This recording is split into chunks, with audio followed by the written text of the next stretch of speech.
Hello guys, welcome to Career Edge. I'm Jatin Sharma over here students with you to discuss PSPCL, PSTCL, LDC typist का जो exam हुआ था students उसको हम discuss करने जा रहे हैं. So let's come to the question number first find the word which is spelled correctly. So students strategy की स्पेलिंग हमें यहाँ पे बतानी है. So which is the right spelling. So बड़ी सिंपल स्पेलिंग है स्टूडेंट्स. सो स्ट्रेटेजी का जो हमारा यहाँ पे आंसर बनेगा फोर्थ, STRATEGY. स्ट्रेटेजी का मीनिंग रणनीति होता है. इसको हम शुद्ध हिंदी में क्या बोलते हैं स्टूडेंट्स? रणनीति. कुछ ऐसा लिखते हैं हिंदी में, रणनीति. प्लान भी बोल सकते हैं स्टूडेंट्स. तो right spelling would be that is fourth, STRATEGY. Come to the question number second.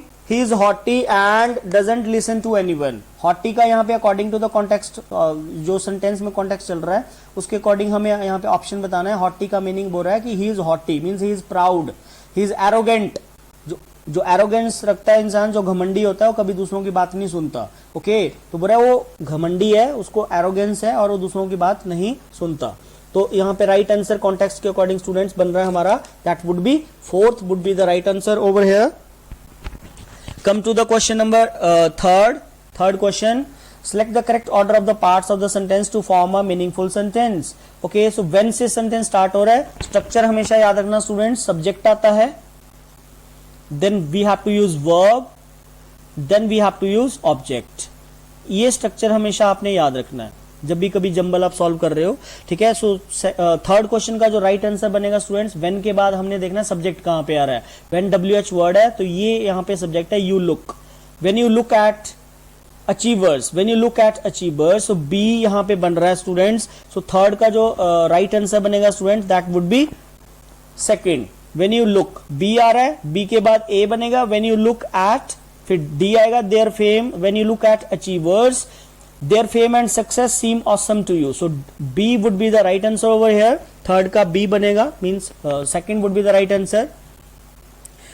Okay, their fame and success आ रहा है students आगे. their fame and success ये भी प्लूरल है. अकॉर्डिंगली यहाँ पे seem verb लग रही है, seems नहीं आ सकता, तो इसलिए हमारा आंसर बनेगा students second. Come to the question number fourth. Select the most appropriate antonym of the underlined word. Mundane word यहाँ पे given है. बोल रहा है the saint called upon his followers to give up mundane pleasures. Mundane का meaning होता है students lacking spiritual interest basically. कमी होना, लैक करना स्पिरिचुअल इंटरेस्ट की जिसमें कमी होती है. तो डायरेक्ट यहाँ पे ऑपोजिट पूछा गया. लैक मतलब कमी होना, तो spiritual would be the right answer over here. तो third would be the right answer students. Come to the question number fifth. Select the most appropriate option to filling the blank. The best thing to do is to look ahead, blank front of us. अब common सी बात है, preposition जब हम पढ़ते हैं तो in front of me, there are so many obstacles in front of me. In front of me, यहां पे us बोला है और क्या, in front of you, in front of him. तो यहां पे प्रपोजिशन सिंपल हमने पुट कर देनी है in. Fourth would be the right answer. Fifth का फोर्थ राइट आंसर बनेगा इन फ्रंट ऑफ होता है स्टूडेंट्स, ध्यान रखना है. Okay, select the grammatically correct sentence. अच्छा, इस क्वेश्चन की अगर मैं बात करूं तो स्टूडेंट्स हमें ग्रामर का थोड़ा नॉलेज होना चाहिए, हमें पता होना चाहिए. इंग्लिश में जो राइट एक्सप्रेशन होता है वो होता है students had better. Had better is the right expression. Had better he right expression होता है. सो यहाँ तो ए ऑप्शन में हैव बेटर लिखा है तो ये तो एलिमिनेट हो जाएगा. थर्ड ऑप्शन में यहाँ पे वुड बेटर लिखा है जो कभी होता ही नहीं है. You will be better, you will be better consult, ये तो बिल्कुल ही मीनिंग के अकॉर्डिंग अलग जा रहा है. सो राइट आंसर बनेगा हमारा सेकंड. एलिमिनेशन मेथड पे जाओगे ज्यादा आपको बेनिफिट रहेगा. So you had better consult a physician और यू विल बी सिक. मतलब अच्छा होता अगर तुम किसी फिजिशियन से मिल लेते, कंसल्ट कर लेते, नहीं तो तुम बीमार पड़ जाओगे. तो हैड बेटर का ध्यान रखना, और हैड बेटर के साथ याद रखना हमेशा वर्ब की फर्स्ट फॉर्म आती है. कंसल्ट आ रहा है, देखो यहाँ पे कंसल्टेड नहीं हो सकता. अगर कंसल्टेड होता तो ये ऑप्शन भी गलत होती, बट ये राइट आंसर है तो यहाँ पे इसने कंसल्ट ही डाला है. Come to the question number seventh. So again यहाँ पे जंबल का क्वेश्चन है. सब्जेक्ट आएगा, सब्जेक्ट के बाद वर्ब आएगी, देन ऑब्जेक्ट आएगा. ये आपके माइंड में फॉर्मेट हमेशा रहना चाहिए. देयर से सेंटेंस स्टार्ट हो रहा है. अगर हम वर्ब की बात करें तो वर्ब यहाँ पे आर है. There are many things that one can do using internet. Simple sentence बन रहा है. सो सी ऑप्शन से स्टार्ट हो रहा है. क्वेश्चन नंबर 7 सी ऑप्शन से स्टार्ट हो रहा है. सी ऑप्शन आई थिंक यहाँ पे थर्ड आंसर बनेगा. Okay, there are many C then A things that one A, D. Can do using internet. So third would be the right answer students. Question number 8th.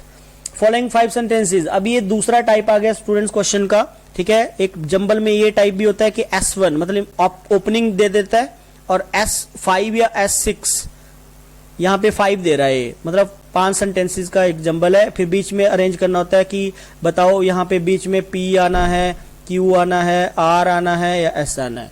तो अगर हम थोड़ा पीछे जाते हैं तो देखते हैं, अ word in English language has one or more syllables. अब मोर सिलेबल्स की बात कर रहा है तो लिंक ढूंढना होता है हमने कि इसका लिंक किसके साथ है, किस स्टेटमेंट के साथ है। सिलेबल देखा जाए तो यहाँ पे Q ऑप्शन के साथ भी है, ओके। अ सिलेबल यहाँ पे भी गिवन है। फिर अगले पेज पे जाते हैं तो सिलेबल यहाँ पे बोल रहा है, in each syllable there is one sound usually a vowel that is more prominent than the rest. S1 statement, a word in English language has one or more syllable. One or more syllable की बात कर रहा है, मतलब एक से एक भी है या उससे ज्यादा भी हो सकते हैं सिलेबल्स, ओके। तो आगे फिर यहाँ पे ये S वाली स्टेटमेंट कहीं ना कहीं लिंक कर रही है करेक्ट वे में। इन ईच सिलेबल मतलब प्रत्येक सिलेबल में there is one sound usually a vowel that is more prominent than the rest, जिसकी ज्यादा अहमियत होती है, प्रोमिनेंट होता है वो। तो S से स्टार्ट होगा ये जंबल। अगर फर्स्ट के साथ लिंक बनेगा तो S स्टेटमेंट का बनेगा। अदर जो स्टेटमेंट्स है उनका लिंक यहाँ प्रॉपर नहीं है। एक सिलेबल की बात कर रहे हैं, वॉवल्स की बात कर रहा है, ठीक है जी। तो S से हम यहाँ ऑप्शन देख रहे हैं तो फर्स्ट तो नहीं है, ये तो एलिमिनेट हो जाएगा। सेकंड भी नहीं है, ये भी एलिमिनेट हो जाएगा। ऑप्शन बची थर्ड एंड फोर्थ। अब S से ये भी स्टार्ट हो रहा है, S से ये भी स्टार्ट हो रहा है। इसके बाद S के बाद Q आ रहा है, इसके बाद S के बाद R आ रहा है। तो S के बाद Q वाली स्टेटमेंट को अगर हम चेक करते हैं तो Q में क्या आ रहा है, vowel generally take central position in syllable, okay. और सॉरी फर्दर यहाँ पे R वाली स्टेटमेंट को चेक करें तो R में बोल रहा है, a syllable also corresponds to a chest pulse, a muscular movement pushing the air out of lungs. अब इसमें टाइप्स को एक्सप्लेन किया है उसने, टाइप्स को एक्सप्लेन कर दिया, a muscular, a movement pushing the air out of lungs. तो यहाँ पे R का लिंक प्रॉपर बनेगा इसके साथ। तो ये थर्ड वाला ऑप्शन यहाँ पे लिंक कर रहा है स्टूडेंट्स, और Q उसके बाद आएगा। तो थर्ड वाली ऑप्शन अप्रोप्रिएट बनती है, ये फोर्थ भी गलत हो जाएगा, ओके। तो come to the question number next 9th। He was reluctant to leave the village for the job he like the most. Reluctant का मीनिंग होता है स्टूडेंट्स जो किसी काम करने की इच्छा नहीं रखता। Unwilling, unwilling to do something. Unwilling क्या होता है, किसी काम को करने का अनिच्छुक। तो willing would be the right opposite over here. Willing would be the right opposite, किसी काम को करने की इच्छा होना, okay. Next, a sentence is divided in 4 parts as shown below. Select the part of the sentence that has grammatical error, okay. एक statement है, Ravi has been lived in the city for the past 7 years। Duration is given over here students. When we talk about tenses, so there we study about present perfect continuous, in which time को denote करने के लिए since and for का use किया जाता है, और वो यूज होता है प्रेजेंट परफेक्ट कॉन्टिन्यूस में। But there we study that has और हैव के साथ स्टूडेंट्स वहां पे कभी भी थर्ड फॉर्म नहीं आती। हैज और हैव वहां पे हमेशा वर्ब की अपने साथ फर्स्ट फॉर्म लेते हैं और साथ में वहां पे आईएनजी लेते हैं। So the right answer would be fourth. Has been lived लिखा है यहाँ पे, instead of lived it should be living over here. So fourth would be the right answer. Has been lived नहीं होगा। अगर आपको प्रेजेंट परफेक्ट कॉन्टिन्यूस का tense का नॉलेज है तो हम यहाँ पे आंसर करेंगे fourth. Come to the question number 11th। When we look down and walk we can bump. Bump का मीनिंग होता है कोलिजन, टकराव होना, और बम्प के साथ यहाँ पे प्रपोजिशन लगेगी स्टूडेंट्स। क्वेश्चन नंबर 11th का जो राइट आंसर बनेगा that would B third, bump into.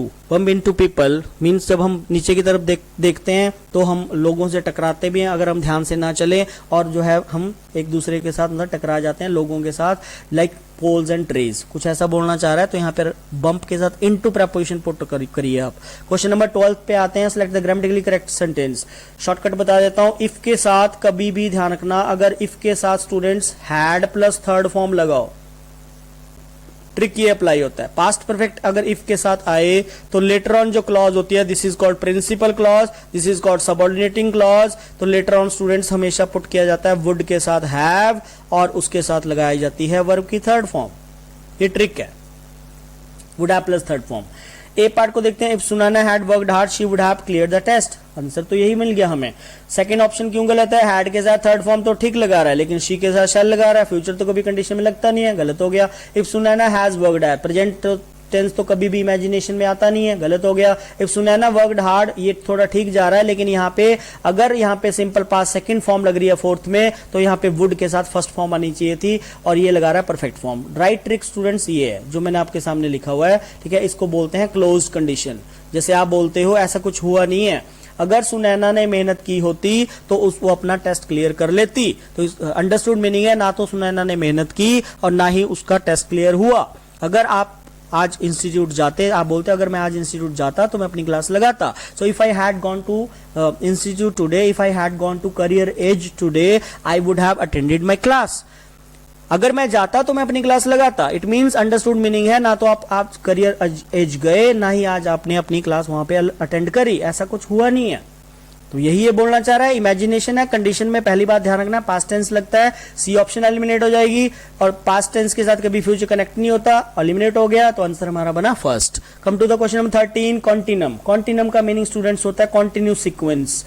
Continuum से कंफ्यूज मत होना कि क्या है, इसका मीनिंग क्या होता है। इसका मीनिंग स्टूडेंट्स कॉन्टिन्यूस ही होता है, किसी चीज को कंटिन्यू करना। टू बी कॉन्टिन्यूड होता है ना, तो उसी से बना है स्टूडेंट्स, कुछ नहीं है इसमें। और इसकी जो राइट स्पेलिंग बनेगी दैट वुड बी सी। ध्यान रखना जैसे वैक्यूम की स्पेलिंग होती है VACWM, जैसे वैक्यूम की स्पेलिंग VACWM होता है, वैसे कॉन्टिनम की स्पेलिंग NWM होता है। Mostly students think that vacuum की स्पेलिंग ये होती है VACCUM। ध्यान रखना ये एसएससी में भी एक बार टायर 2 में पूछी है, वैक्यूम की स्पेलिंग भी बड़ी इंपॉर्टेंट है, पूछी जाती है। Okay, come to the question number 14, when we look blank and walk we can trip over things on the road. Question number 14 का जो राइट आंसर बनेगा students that would be second, when we look up and walk. Look up का meaning search करना भी होता है, lookup का meaning praise करना भी होता है, look up to. Okay, when we look and walk we can trip over things on the road. Phrasal verb का यूज किया गया, तो लुक के साथ यहाँ पे राइट जो फ्रेजल वर्ब यूज होगी student that would be up. This would be the right phrasal verb. Come to the question number 15, बोला he felt that a sentence is divided in 4 parts as shown below. Select the part of the sentence that has grammatical error. If there is no error, then select option E, means no error. Okay, you have to mark no error. That is an option also. He felt that he was broke. No error. So यहाँ पे जो students, यहाँ पे हम अगर देखते हैं, आपको लग रहा होगा कि ये वॉज यहाँ पे आ रहा है तो इसके साथ पास्ट कॉन्टिन्यूस टेंस लगना चाहिए, लेकिन आपको बी की फॉर्म पता होनी चाहिए। बी की जो सेकंड फॉर्म होती है students that is was, were, and third form होती है बी की students been. Be was, been होता है, और यहाँ पे ये जो वॉज लग रहा है ये सिंपल पास्ट टेंस ही है। ओके, ही वॉज ब्रोक, तो इस सेंटेंस में कोई भी एरर नहीं है, ग्रामेटिकली ये ठीक जा रहा है वाक्य। He felt that he was broke. So this is all about 15 questions. Okay, so this is all about